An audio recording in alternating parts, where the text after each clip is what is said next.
Hello and welcome to Café DC. I'm Faiz Rehman. Today we have a very distinguished guest coming from overseas, actually from Saudi Arabia, Khaled Almaeena, who is a very prominent human rights activist and a former editor-in-chief of Arab News and the Saudi Gazette. Almaeena Sahab, thank you very much. I will definitely talk about more about your work, but also your own self as we go by, rather than just spending time on your intro. Thank you. So, you have done so many things in so many different spheres, from journalism to activism, human rights activism especially. The state of affairs in the Muslim world is very disheartening for lots of people, not just in the Muslim world alone, but also in the West. Yes. A lot of people question what's going on, what's happening. So what's your current observation? What's going on? What's the reason for this chaos that you see in the Muslim world? I think for years this world of ours was mismanaged. There were no real political leaders, there was no statesmanship, and we had no vision or clear-cut goals. Having said that, the people all would like to lead a life of dignity. They would like to be like other people all around the globe. But unfortunately, internal and external forces have created this chaos and pandemonium. So it would be unfair just to blame the people on the ground, and also equally unfair to blame outsiders for what's happening there. So this is something in between. I know it's a very loaded and philosophical question. I mean, in this short sitting, we can't probably get to a conclusion or a good explanation. But what's the inside? What is the reason from the inside, the internal malaise and the chaos that you see in the Muslim world? I think the lack of political will, the lack of an equally absence or lack of goals, clear-cut goals, as I said some time back. We need to have and redefine ourselves and our position and be a part of the international global family. This is very important. We don't have to be inclusive and look down within us, but try to look outside. But above all, you need good governance. You spoke about chaos. Chaos only comes when there's a vacuum, which is then filled with by people like ISIS or other terrorist organizations, or even generals and colonels. So it's important that we have good governance and a voice for the people that will stop such intrusions in our society. Middle East, you mentioned ISIS, and of course the primary focus in the area of operation of this terrorist organization is basically the Middle East, Syria, Iraq, and also going into some other countries there. What do you see? I mean, what people see in the media, the intensity of their spread is really what you see in the media, or you have something else to share from the ground? Well, it's very alarming to what they do. They're a small bunch of people, and cutthroats and bandits and murderers, but the large media coverage that is given to them makes people outside the area think that these people are running around all over the Middle East. These are, as I said, the overwhelming majority of the people reject them. They have no truck. All what they do is against ideology and religion. Their barbaric acts are truly revolting. So I think they will fail, but what you need is a concerted effort by everyone, including the United States, to go and stamp them out once for all, because they were the creation of the after effects of the attack on Iraq. Mr. Almaeena, first actually I addressed you as Khalid Sahab, and why did I do that? Because you have lived in Pakistan for some time and you speak good Urdu, so that's why I addressed you Khalid Sahab. But let's come back to this discussion. Yes, of course, the West has to do more, to wipe it out. But when you see people from the West, especially from Europe, these young men, women, girls, leaving their homes and joining this horrible group and becoming part of it. So it cannot be just propaganda. It has to be built in within an ideology. So what's in it, in the ideology itself, that's making these people leave their homes, their life of comfort, and just go and join these barbarians? I think it's the ideology of adventurism. It has no religious ideology, because Islam is totally against all these killings. It has no cultural ideology, because the majority of the people want to live in peace and dignity. I think it's adventurous. I somehow compare it with the Spanish Civil War, when many people, especially from the United States, came and joined the Loyalists and the Republicans, not even knowing which side they are joining. So there were cases where people, two brothers, one would join the Republicans and the other were the Loyalists. And Ernest Hemingway wrote in his book, and if you saw the movie For Whom the Bell Tolls, it sort of focuses on these issues, that people go out of a sense of adventure. And I was in Peshawar during the Afghan invasion. The Soviet Union. Yes, the Soviet Union of Afghanistan. Yes. And I met a guy who was from Brussels, and I said, "Pierre, what are you doing here?" And he said, "I came to join the Mujahideen." So I said, "You are neither an Afghan, nor from Pakistan, nor a Muslim." He said, "Yeah, I'm a bartender from Brussels, but it's the only chance in the world I'll get to fire a bazooka and a machine gun, and I came here." So people come for different reasons. Now they're indoctrinated when they go, but a lot of these people who have gone, even from the States and Europe, did so out of a sense of boredom, and also family neglect. Mm-hmm.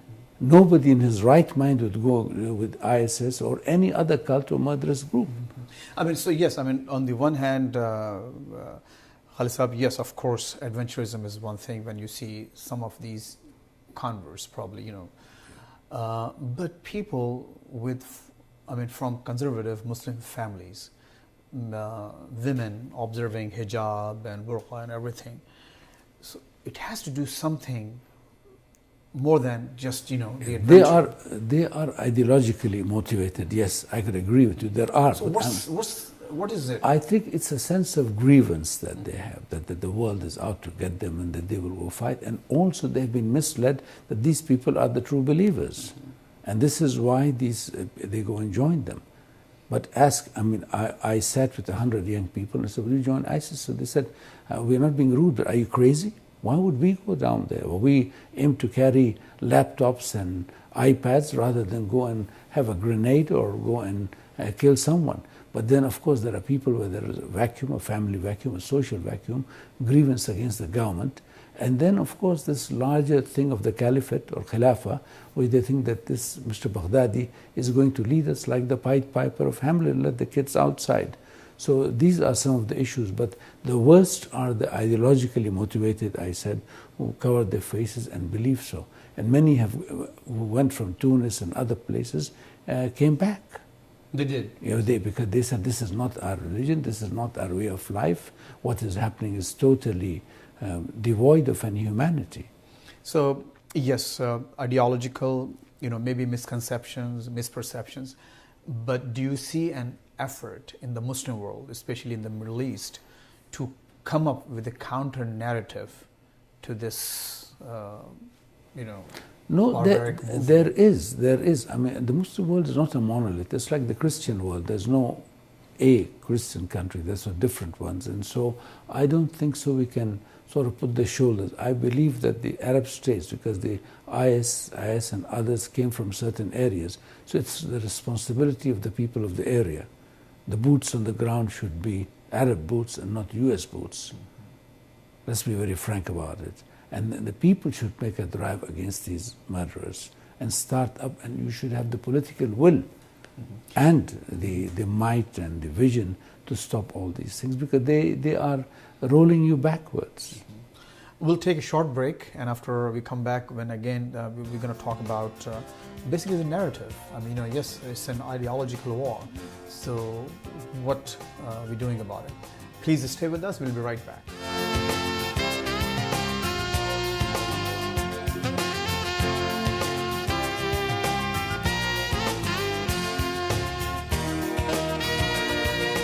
On one hand, you're shouting and talking about human rights for people. On the other hand, every day people are being thrown out of their houses in Palestine, homes demolished, churches being totally broken down, and nobody seems to be saying a thing.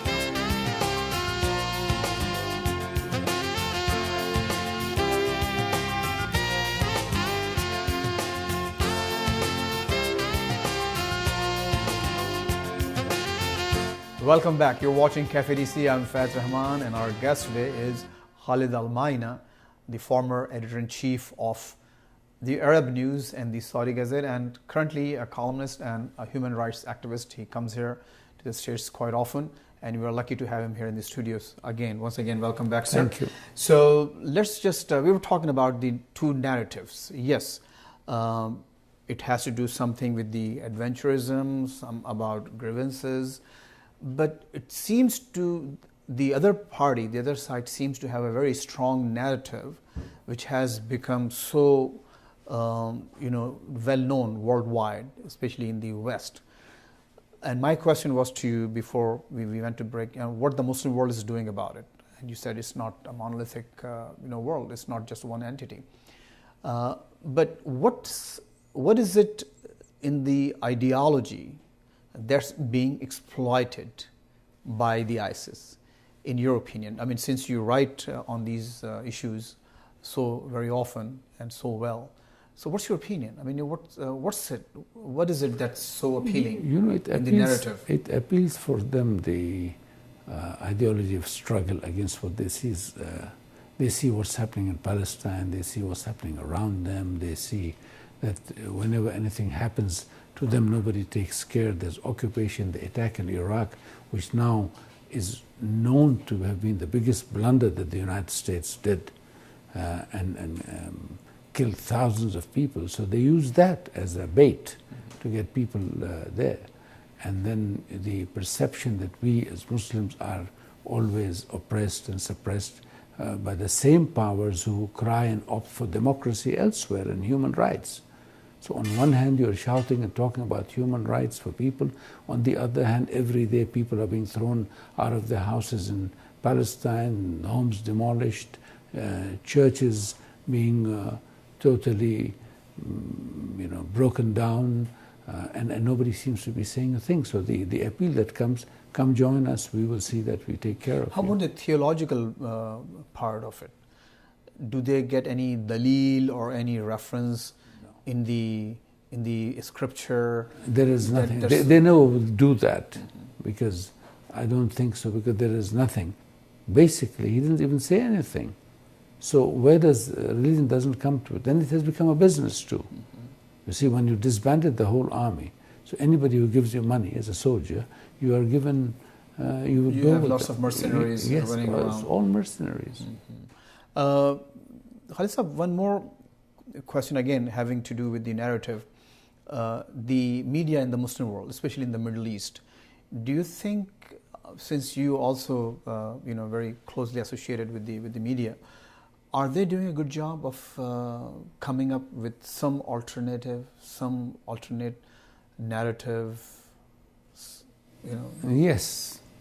When from here you think that the people have nothing to think about ISIS, people are not progressing, there are things happening, there are exhibitions, there are sports events and all. So the ISI takes very small percentage of space or coverage, because people don't care about it anymore. And I think they will disappear like the Somali pirates. Remember, the Somali pirates were page one news for about 3 years. Now there is no Somali pirates. So I think those hands that are pulling the strings, that are using these people, will then stop, and nothing will come out of it.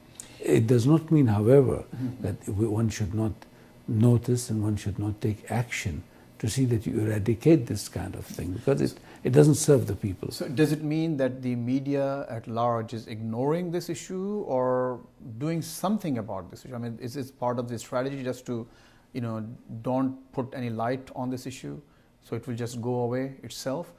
Or, there's something being done about it in the media?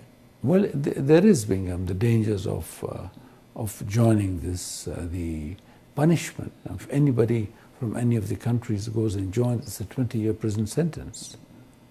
Especially, Saudi Arabia? Yes, all over the Gulf and all. So this is it. But as I said, nobody in his right mind except a desperate person would go, or somebody else would go. There was a wave, yes, ideological narrative looked good and all, but right now when they see at the end there's nothing, that death and destruction awaits them, they will not go at all. How do you see Saudi and the Iranian rivalries playing out in this issue? I've always maintained that, there should be some kind of peace in the region, in the sense that whatever rivalries there are between nations, they should not affect people and all. Unfortunately, a lot of the news coming out of Tehran and some of the bombastic comments made by some of the leaders caused anxiety in the region. And that's why when the American-Iranian rapprochement was taking place, many of the Gulf states had reservations, including Saudi Arabia. But I truly believe that the more the United States and Iran come closer, the more it will help not only the peace in the region, but world peace. Good economics makes good politics. So as a Saudi intellectual and journalist, you support the Iran deal? Yes, with, of course... Even though the Saudi government itself is not too comfortable about it? I am a private individual. I truly believe that it will help the moderates in Iran. The people of Iran want peace. And the Iranians, by the way, I meet a lot of Iranians in Dubai, Abu Dhabi, they love America. We had a group of 60 American women went to Iran 2 years ago and they cried. They said, we saw beautiful churches, synagogues, mosques, the people, carpets, food.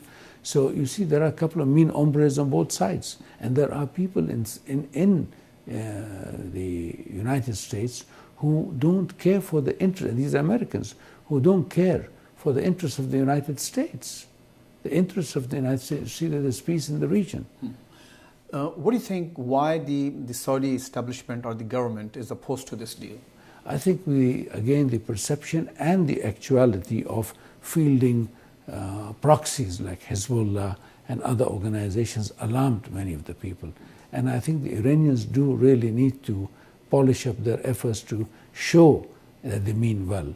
And this is very important that lawmakers here in Congress all will see to it, because now the agreement has already been attested by the United Nations. 2 days ago, plane loads of German businessmen and French businessmen landed in Tehran. So just also remember that AIPAC and other organizations here and the Israeli lobby is against this. But for ordinary Americans, this will mean more jobs, this will mean so many things coming up. And why just have enmity? Yeah, that's what I'm saying. it's not just Israel or those the Republicans. Yes. There are some serious... Look at the interests of America. If I was an American, I would look at the interests of America. In the Middle East, even Saudi Arabia, there are serious apprehensions, concerns about this deal. So, what do you think is being done to address those issues, in your opinion? Even though it's not part of the deal, that the Iranians would tone down their stance on Hezbollah. They have to. Mistakes have been made. But would it become more possible, or for a situation become more conducive for them to... Yes. Okay. I think it would. But let's talk about the overall. Again, we talk about Hezbollah, and then ISIS and other. For lots of Americans, this is very confusing. Because the Americans on the one side are of course opposed to Hezbollah, the Iranians and everything, and then ISIS, and then the Syrians. But a lot of times, a lot of people don't know who is on whose side. Is this the confusion also in the Middle East? You see, I'm sitting in Saudi Arabia, so many, as a common Saudi. There are so many fluid, principles in politics. Hezbollah was, encouraged by the Israelis, as Hamas was. So they change. You cannot have, changing interests. You should have a strategic plan to see to it that, the United States can always act as a harbinger of peace and security and stability. But at the same time, you should have correct policies that people can comprehend. You cannot change every day. And this is what's confusing the people all over the world, whether in Africa or Asia or here. You are giving conflicting signals from Washington. And this is what is causing alarm all around the globe. Again, time for a short break, and when we come back, we'll take advantage of his presence here, and we'll talk about the state of human rights in Saudi Arabia, especially the rights of women and other minorities, especially lots of expats. So be ready for some grilling, sir. We'll be right back.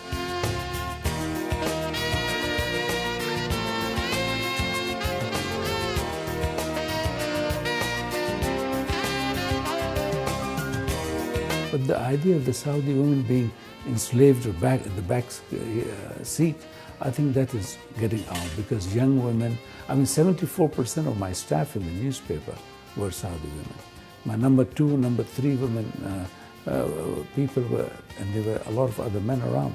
But I do agree that more needs to be done on a certain level. But if there are people who, due to cultural diversity and to have their own cultural mores, refuse to join, then each to his own.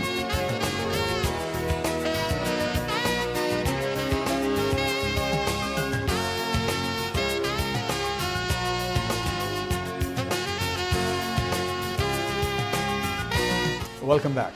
Okay, so Mr. Almaeena, we were talking about, yes, all these political issues aside, ISIS and the Iranian, the Saudis, their rivalries, and the region, what's happening in the region. But you're from Saudi Arabia. You're a Saudi intellectual. You spend a lot of time in America and other Western countries. Are you comfortable with the state of affairs in your own country? Do you think it's okay to treat the women the way they're being treated in Saudi Arabia? You know, I'm always appalled. I'm a great believer that people should come and get to know the truth. I am surprised. I think this question should be asked to a woman, and I can have many people, women with different leanings, come over and sit and talk with you. It's not a treatment. Women are in parliament, or in the Shura Council, 30 women. They're running again for elections and all. They're a different style. And remember, Saudi Arabia is not one country. It's 3 regions or 4 regions, and each has its own set values and doctrines. We are in England or Britain, there is no woman editor of a daily paper. In Saudi Arabia, there is. So you see, there is this, and there are people who work and all. Yes, more needs to be done. Driving? Driving is one of the issues. The women drive in the desert. They don't drive at an issue, but that is something. Women have their own basketball teams. They go around and all. But the idea of the Saudi women being enslaved or back at the back seat, I think that is getting out, because young women, 74% of my staff in the newspaper were Saudi women. My number 2, number 3 women people were, and there were a lot of other men around. But I do agree that more needs to be done on a certain level. But if there are people who, due to cultural diversity and to have their own cultural mores, refuse to join, then each to his own. Here there are people who prefer a way of life which would be very alien to some other ways like of Amish life. People, yeah. No, not Amish, like other ideologies. You have movements, you have minority movements and all. But on the whole, women there, 55% of the graduates are women, and they're coming up in the workforce. So this is good, but that doesn't mean that a lot of ground has not to be covered. More needs to be done. About the expats, I'm from Pakistan, and Pakistanis have lots of complaints about the treatment, that's meted out to them when they work there. They call miskeen and all sorts of names. So is it? I've never been to Saudi Arabia myself, but I think yes. I think the sponsorship, where somebody has to be sponsored by someone. The issue of expatriate labor, yes, but it's a two-way street. It's a corruption by certain countries in Asia, Southeast Asia, the subcontinent, along with the local, has affected a lot of the laborers. And there is a Ministry of Labor that checks in, but really their plight needs to be addressed. Many of them have suffered, yes. It was difficult, because of the language barrier, because no set rules and procedures. Now they are being put in place, but I truly believe that these people have, especially the blue-collar workers, were not, in the line or in the kitchen line. I mean, they really were not. So I think, but it is being done. Is it there like through legislation? Yes, through legislation and through the media and social affairs, and training people that how come you call yourself pious people when then you don't pay people salaries or do. It's the same thing. You see, people look for a better life, so they cross the border. Then there are the smugglers. I mean, you guys are familiar with it here. Then there are the people who exploit them to get money, or somebody would pay $1,000 in India or in Pakistan and is told you get a job. You're going to El Dorado, the land of milk and honey, comes here, there are no jobs, resorts to petty crime, arrested, deported back, comes back again on another ship or a plane or whatever it is. So this is a very sad situation. It has also to do with the grinding poverty in some of the places, but that is no excuse to exploit these people who are here. You said it's a two-way street, yes. Of course, on the Saudi side, you said, yes, there's being there are some efforts being made through legislation and the media. So on the other side, the selling of visas. Okay. I mean, it's very sad that these people, and I think the governments in India, Pakistan, the Philippines, other areas in Bangladesh and all, should see to it that those who sell visas should be put behind bars for 20 years, because these people sell their houses, they sell their land, or sell in India, or they would sell anything to see that they come and work and provide. So you see, the Indians, Pakistanis have gone up now. The people who are coming in from Nepal, they are given a pittance of a salary, and they accept it, because compared to Nepal, it's gold.